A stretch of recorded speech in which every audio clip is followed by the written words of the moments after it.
નમસ્કાર. દિવસભરના તાજા સમાચારોમાં તમારું સ્વાગત છે. તમારી સાથે હું છું પિનલગીરી ગોસ્વામી. સમાચારો વિસ્તારથી જાણીએ એ પહેલા મહત્વના સમાચારો ઉપર એક નજર. મિત્રો, અત્યારના સૌથી મોટા અને અગત્યના સમાચાર સામે આવી રહ્યા છે ઠંડીના. હવે સ્વેટર બહાર કાઢીને તૈયાર રાખજો. દિવાળીને 19 દિવસ થવા છતાં હજુ પણ ઠંડીના ઠેકાણા નથી.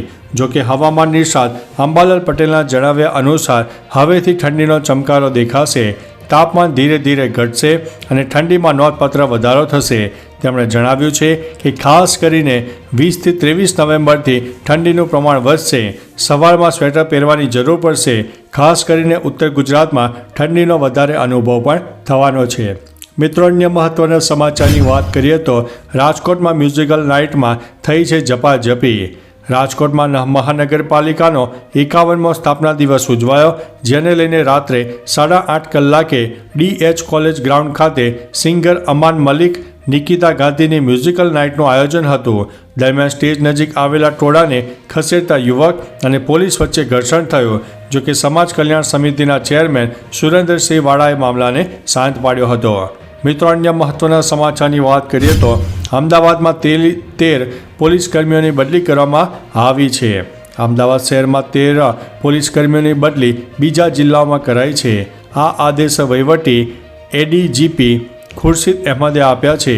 તેથી અમદાવાદ શહેરમાં ચર્ચા ચાલી રહી છે ફક્ત 13 પોલીસ કર્મીઓની જ કેમ બદલી થઈ છે, અન્યની બદલી ક્યારે થશે.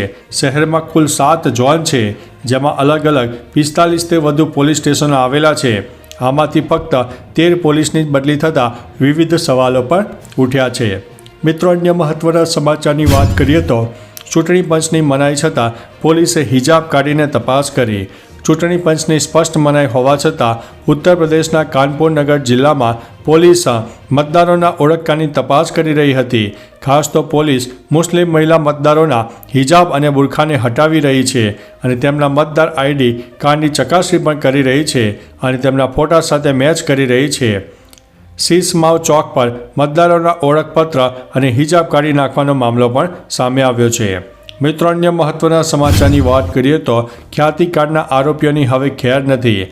ખ્યાતિ હોસ્પિટલ કાંડ મામલે 3 તબીબો સહિત 5 લોકો સામે પોલીસ ફરિયાદ દાખલ થઈ છે, જેમાં ડૉક્ટર પ્રશાંત વજીરાણીની ધરપકડ થઈ છે, જે હાલ રિમાન્ડ ઉપર છે. અન્ય 4 આરોપીઓ હજુ પકડાયા નથી. આ મામલે હવે અમદાવાદ ક્રાઇમ બ્રાન્ચે આરોપીઓ સામે લુકઆઉટ સર્ક્યુલર નોટિસ ઇસ્યુ કર્યું છે. તેની જાણ તમામ એરપોર્ટ ઉપર કરાઈ છે. સાથે આરોપીઓના ઘર અને ઓફિસ પરથી પુરાવાઓ લેવાયા છે. બાકીના 4 આરોપીઓ સામે રેડ કોર્નર નોટિસ પણ ઇસ્યુ કરવામાં આવ્યું છે. મિત્રો, અન્ય મહત્વના સમાચારની વાત કરીએ તો ઇલેક્ટ્રિક 3 વ્હીલર પર સબસિડી ફરી શરૂ કરાઈ છે. ભારે ઉદ્યોગ મંત્રાલયે ફરીથી PM-E-Drive યોજના હેઠળ ઇલેક્ટ્રિક 3 વ્હીલર પર સબસિડી આપવાનું શરૂ કર્યું છે. આ યોજનામાં ઇલેક્ટ્રિક 3 વ્હીલરની ખરીદી પર સરકાર 50,000ની સબસિડી આપે છે. આ નાણાકીય વર્ષ 2025 માટે સબસિડીનો લક્ષ્યાંક પૂરો થતો હોવાથી જેને કારણે સરકારે નાણાકીય વર્ષ 2025 માટે સબસિડી આપવાનું બંધ કરી દીધું હતું. જોકે હવે MHIએ હવે આ યોજનાના બજેટ કરતાં વધુ રકમ પણ મંજૂર કરી દીધી છે. મિત્રો, અન્ય મહત્વના સમાચારની વાત કરીએ તો સોના ચાંદીના ભાવ ફરીથી વધ્યા છે. સોના અને ચાંદીના ભાવમાં વધારો થયો છે. India Boolean and jewellers association અનુસાર 24 કેરેટ સોનાના 10 ગ્રામની કિંમત 732 રૂપિયા વધીને 75,540 રૂપિયા થઈ ગઈ છે. પહેલાં તેની કિંમત 74,808 રૂપિયા પ્રતિ ગ્રામ હતી.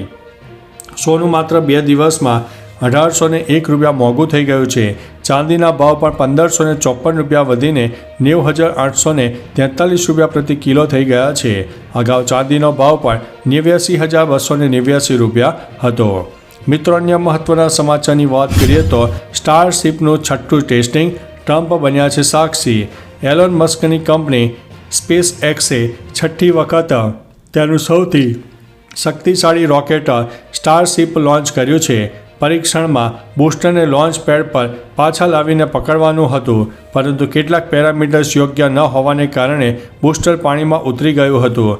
સ્ટારશિપનું એન્જિન પણ અવકાશમાં ફરી શરૂ કરવામાં આવ્યું હતું અને તેને હિંદ મહાસાગરમાં ઉતારવામાં આવ્યું હતું. રાષ્ટ્રપતિ ડોનાલ્ડ ટ્રમ્પ પણ આ લોન્ચિંગના સાક્ષી બન્યા હતા.